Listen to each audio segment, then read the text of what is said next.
Today we're going to be creating some value scales using just a pen. It's always best to begin by testing out your pens. I chose one that was more free-flowing, but now after finishing the demo, I wish I had gone back and chosen one where the ink didn't come out quite so easily. The value scale just helps us to gauge the difference between light and dark and how light or how dark we should shade something. So I begin with my hatching technique, which is just lines going in the same direction, and I start on my darkest end just to get comfortable with the pen because I know I'm going to go back and darken it later on. I don't start out super dark in the beginning, but it's just a way for me to get comfortable using the pen before I move to my lighter areas. So once I have gone across the rectangle and created a somewhat even layer of lines that appear mostly gray, I begin to work my way back down to the darker area of the rectangle and layer my lines more. It's important that you're not actually pressing down with the pen because then it can be very difficult to blend out, but really you should just be letting your pen rest on the paper and barely brushing the paper with your pen to create really light layers. And once you build those layers up, it begins to darken your area. So just for your reference, I label the top highlights, and in the middle there should be midtones, and then on one side there should be shadows. I'm going to also practice shading a sphere. These did not turn out as well as I had hoped, but I was working in really low light and trying to rush it, so it's always important to take your time. But one of the important things about hatching is shading in the direction that your object appears to be shaped in. So like for this sphere, I'm kind of curving my hatching lines, and you can see the ink blotted out in one spot. That really ended up messing me up because I had a hard time trying to cover it up and blend it out, whereas I feel like I should have just left it and it probably would have been better. That's important why every now and then you need to clean the end of your pen off, because ink can kind of build up on the end of your pen and then just go somewhere where you don't want it to go, and especially with the more free-flowing pens. So now for cross hatching, I'm going to create like an even layer of hatching all the way across the rectangle, but of course leaving one little area where my highlights are as my lightest area, just the white of the paper. So once I create just a nice even layer of gray, nothing too dark, and then again you can see where the ink just kind of spluttered out because I'm not cleaning off the end of my pen, but keep it really, really light right towards the highlights. Then I go back and I layer in the opposite direction because cross hatching is crisscross lines. So once you have created that nice even layer, I start in the middle, I begin to build my value up so it gets a little bit darker, and then finally, as I move over to my shadow area, I begin to layer even more, just going crisscross, and that creates my darker area. Again, not pressing down with the pen, just layering lines over and over and over.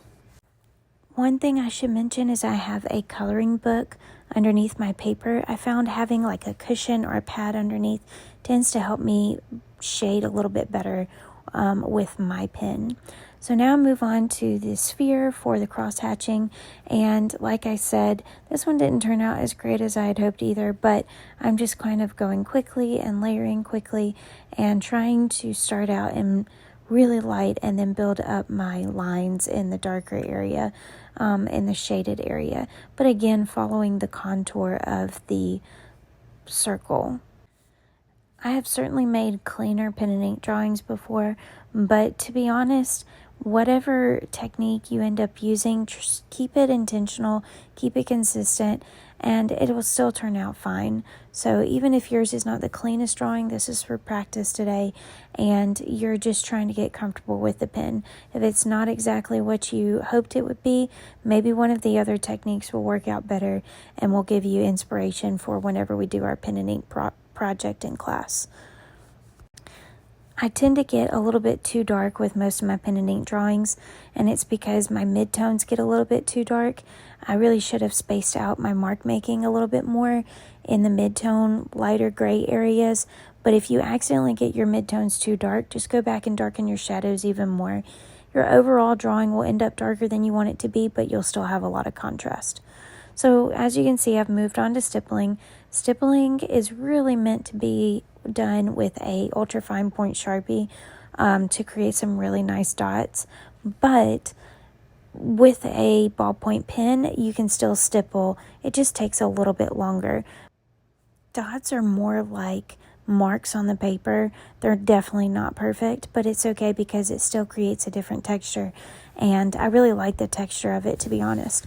So I start by just creating an even layer of dots, because that's what stippling is, across the majority of my rectangle, and then I move back to my mid-tone areas and I gradually layer more dots, and then finally I'll move on to my shaded area and layer quite a lot of dots.